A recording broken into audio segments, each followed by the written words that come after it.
दोस्तों, भगवान कृष्ण अर्जुन से कहते हैं, हे अर्जुन, ब्रह्मलोक पर्यंत, ब्रह्मलोक मत पर्यंत मतलब पृथ्वीलोक यानी मृत्युलोक, फिर पितृलोक, उसके बाद स्वर्गलोक और चौथा लोक है ब्रह्मलोक, पांचवा लोक है तपलोक, छठवां लोक है जनलोक और सातवां है वैकुंठ यानी सत्यलोक। तो ब्रह्मा जी, जो ब्रह्मा जी का लोक ब्रह्मालोक, भगवान कह रहे हैं कि ब्रह्मालोक पर्यंत सब लोक पुनरावर्ती हैं। जितने भी लोक हैं ब्रह्मालोक तक सारे पुनरावर्ती हैं। इनमें आना जाना जन्म मरण का चक्कर लगा ही रहता है। कुछ दिन रहे वहाँ, जितना उनका पुण्य है, और पुण्य के बाद वापस आते हैं, फिर जन्म लेना पड़ता है। मृत्यु होने के बाद जिसका जैसा पुण्य होगा वैसे ही उस लोक में वो जाता है। तो ब्रह्मा के, हे अर्जुन, ब्रह्मलोक पर्यंत सभी पुनरावर्ती है, आने जाने वाले हैं, परंतु हे कुंती पुत्र, मुझको प्राप्त होकर यानी परमात्मा को प्राप्त होकर पुनर्जन्म नहीं होता, यानी जन्म मरण का चक्कर नहीं पड़ता। जो परमात्मा को प्राप्त कर लेते हैं, मुक्ति पा लेते हैं, फिर उनका आवागमन खत्म हो जाता है, क्योंकि मैं कालातीत हूँ। भगवान कह रहे हैं मैं काल से अतीत हूँ। समय का चक्र, काल का चक्र मेरे पर नहीं चलता। मैं समय से परे हूँ, काल से परे हूँ।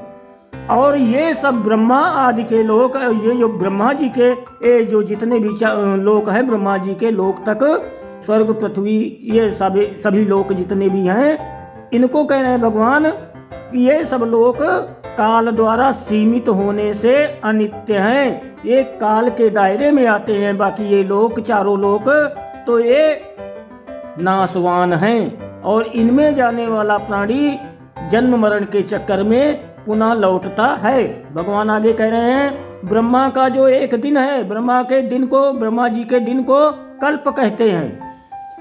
और कल्प जो है 1000 चतुर्युगी, चारों युग मिलकर जब 1000 बीत जाते हैं, 1000 बार, यानी कलयुग 4,32,000 साल, द्वापर 8,64,000 साल, त्रेता 12,96,000 साल और सतयुग 17,28,000 साल, ये चारों युग मिलकर के 43,20,000 साल बनते हैं। इसको एक महायुग या चतुर्युगी कहते हैं।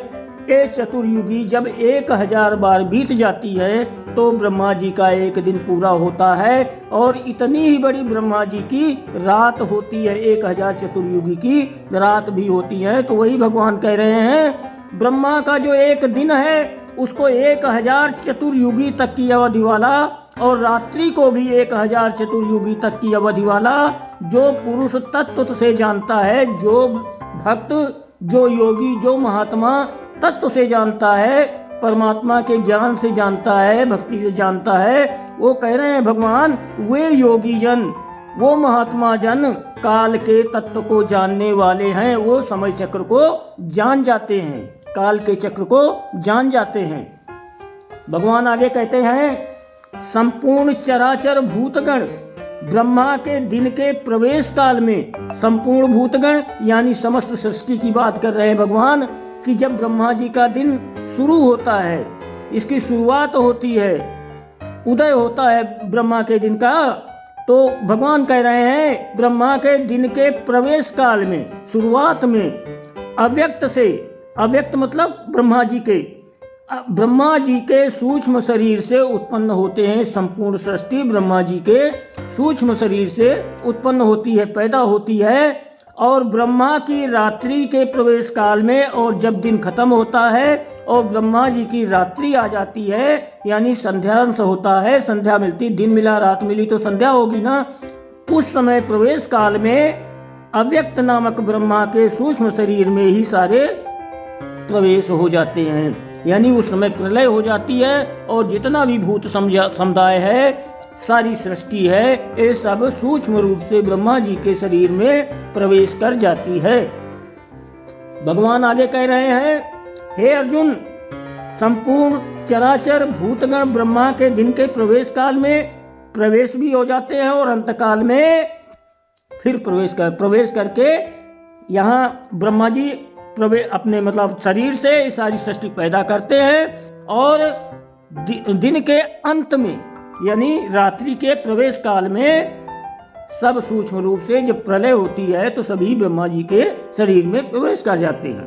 हे पार्थ, वही ये भूत समुदाय उत्पन्न होकर, ये सारा भूत समुदाय, वही भूत समुदाय, वही जो ब्रह्मा जी के शरीर में प्रवेश कर जाता है, उत्पन्न होकर बार बार जन्म मरण के चक्कर में पड़ के जन्म लिया, मरण हुआ, जन्म लिया, फिर मरे, इस तरह ये चक्र चलता रहता है।